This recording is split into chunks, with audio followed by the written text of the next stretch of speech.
Hi traveling peoples! For today's vlog, Sustainable Living by Tina will be joining us to explain the check-in and check-out process.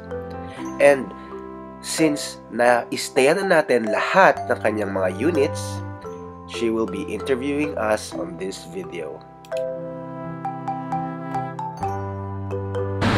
Hi traveling peoples!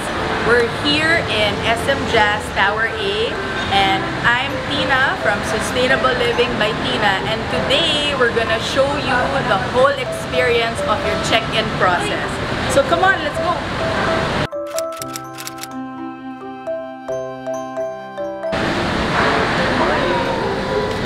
Morning. So you will be greeted by the lobby guards of SM Jazz.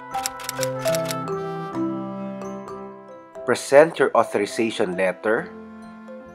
It looks like this, and your ID. And then log on the visitor's logbook so you can get your guest pass. After that, you can go to the mail room, which is just the same floor with the lobby.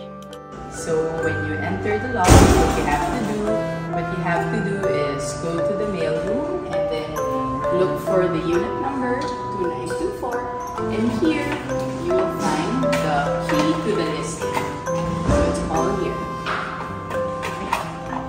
Don't lose my keys, okay?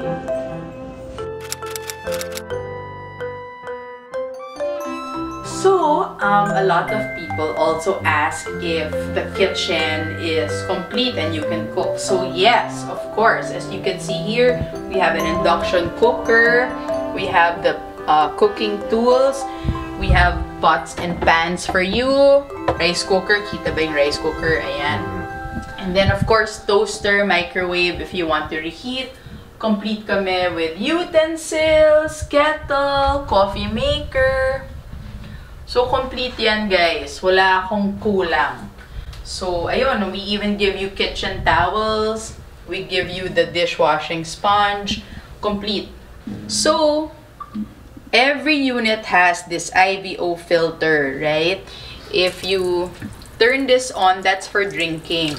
If you want to wash your dishes, you can just leave it at that. You twist this, you can also use this. But this is the one for drinking. So, sige, focus on me. Just to let you know, I also use this in my own condo where I live, and my stomach never ever gets dirty. IVO comes from Japan, so the technology is very good and it's safe to drink. So please, don't bring plastic water bottles into my listening. Thank you, thank you.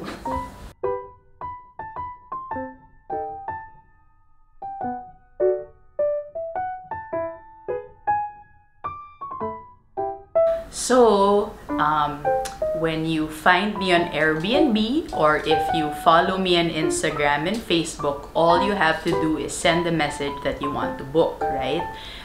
You click on the listing that you want to book, and if it's available, we will approve the booking on Airbnb.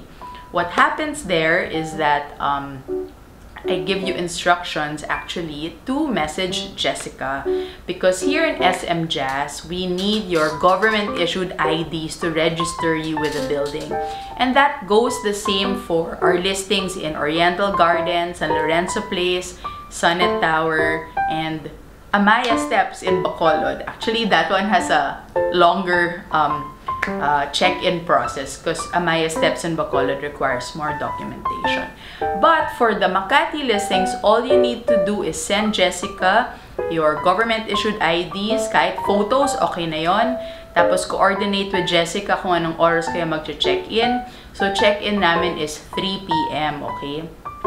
If you want early check-in, actually mahirap siya kung hindi kayo magbubook ng maaga. Maaga meaning 3 working days before, ha? Hindi yung mag-check-in kayo today tapos gusto yun na early check-in. Mahirap yon because yung building admins, medyo matagal sila mag-process ng guest approval. So if you want an early check-in before 3 p.m., you have to book with me at least 2 to 3 business days, ha? Business days before your check-in date. And then if you want a late checkout past 12 noon, we charge extra 500 and you can stay up to 7 p.m. So that's basically the initial things you have to do and know when you book a stay with me. So again, you can find us on Airbnb, you can find us on Instagram and Facebook, message us there and then book. As long as you have your government-issued IDs ready, you can give it to Jessica. Good news! Wala nang kailangan na COVID proof of vaccination. Hindi na siya kailangan. Linift na yon. So just your government-issued IDs. And then, Jessica will issue you a form, and Nathan will show you later how the form looks like. It's just digital. Jessica will send it to you through Viber and WhatsApp. So it's important that you communicate with us talaga through Viber and WhatsApp, okay? So when you get the form, all you have to do is show it to the front desk when you check in, and then they'll be waiting for you na. There's no more waiting, no more hassle, and then you can go up to the listing and relax and enjoy. So that's it. Oh, I missed another process. It's self-check-in, by the way. It's very rare that Jessica and I will ever meet you. Actually, you would have to go to the mailbox, get the key to the unit, okay? And then when you check out, you just return the key back in the mailbox. In the other condos, Sunnet Tower lang, diba? With Sunnet Tower, you just get the key from the guard. But the guard expects you na rin. So very simple, but we just need you to coordinate all the time with your government IDs the moment that you book a stay with me. We have a lot of guests actually that are willing to pay extra for early check-in and late check-out, and we appreciate that so much. But the thing is, we get fully booked all the time. So if there's someone else checked in before you, it's impossible to give you an early check-in. So 3 p.m. talaga, so that our housekeeping team can properly clean and sanitize the listings. And similarly, for late checkouts, it's also hard to give you a late checkout if someone else is booked already.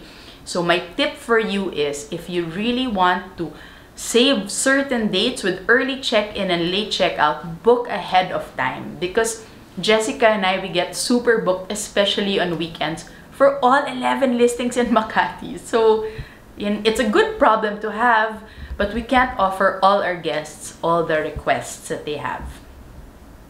And thank you again for booking with me and Jessica. So I am interviewing you now because I want all my repeat guests and future guests to understand the check-in process and the experience of staying with us. So my first question is, papasok mo, you present the form that Jessica gives you, diba?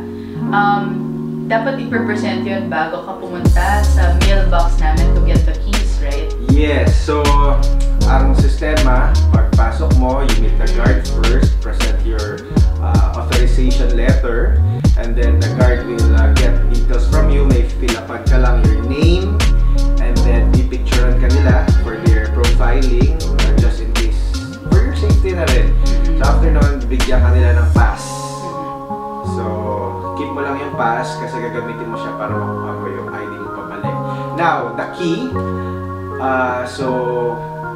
based on your room number, punta ka lang dun sa mail room, which is in the lobby also. Yes. So, for example, ang room mo is 3805. Punta ka lang dun sa mailbox na may nakalagay na 3805. Open the mailbox. Nandun yung susunod. So, mandali lang, diba? But are the guards and the front office, the front desk people, are they usually nice naman? Yes, they're very nice. Talagang well-trained. Especially dito kasi maraming very famous na talaga yung Airbnb business. Oo. Okay, that's good to know. Tapos, whenever you have to, let's say, mag-grab food ka, mag-order ka ng grab food, ano yung experience or process? I know kasi you have to pick it up only sa second floor, di ba? Have you ordered grab food na before? Yes, madali lang siya. Actually, kasi itong units is Sustainable Living by Tina. Talagang within Makati area, so maraming options for grab food deliveries. And when you go out naman to eat, ano yung mga kinakanin niyo around the area? So, actually, pwede tayong gumawa ng vlog dyan. Vlog na, nakain na naman kami, guys. Places to eat.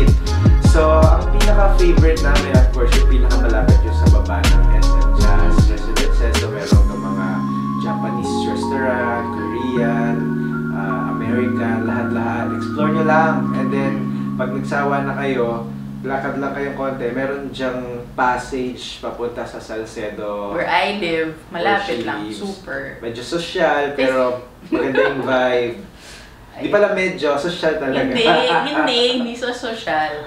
Ano pa ba, Nathan? Kasi syempre, I want to tell all my repeat guests and future guests na parang if they need anything, halimbawa lang, for example, may nasira sa room or let's say yung aircon biglang nagli-leak. Yeah. May experience ka ba na ganon? And did you have to call Jessica? Because I want them to know na when they're booked here, hindi sila yung all alone. They can always reach Jessica. That's why I always say Jessica is your personal concierge every time that you're booked with us. And she's very helpful and very nice. May experience ka na ba na ganon that you had to call Jessica for assistance? Yung ano lang, sa password, minsan... ng wifi namin. Although, nandun naman pala siya, hindi ko lang binasa. See? Ayan, hindi ka nagbabasa. Ginagawa nga namin tong video na to because we get a lot of repeat questions even if our listing details are quite complete. Of course, Jessica and I will always answer naman all your questions. But we do make an effort to give you all the information that we can, including the Wi-Fi password. Speaking of Wi-Fi, kamusta naman yung Wi-Fi ko? Kasi syempre you work in the shared services industry and Wi-Fi is super important.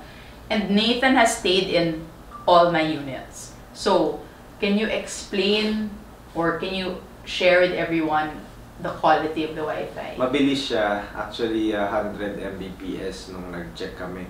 Parang yung iba nga 300 Mbps na kasi... Siguro sa time na nag-test ka. Yes. Pwede naman yan umakyat. So, very reliable yung internet.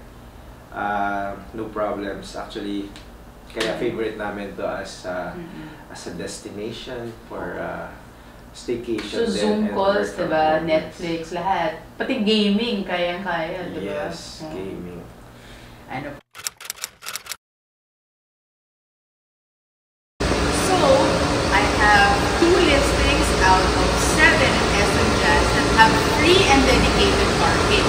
What does that mean? That means, of course, that when you book with me, there are parking spaces that are free and dedicated to you. You won't have to pay extra. So this is an example of the parking space that I have. As you can see, the parking garage here at SM Jazz is high ceiling, very easy to park, and it's all located in the same tower where the Airbnb listing is located. See, look, the door is right there. Enter to go up to the listing. So it's very convenient to book a stay.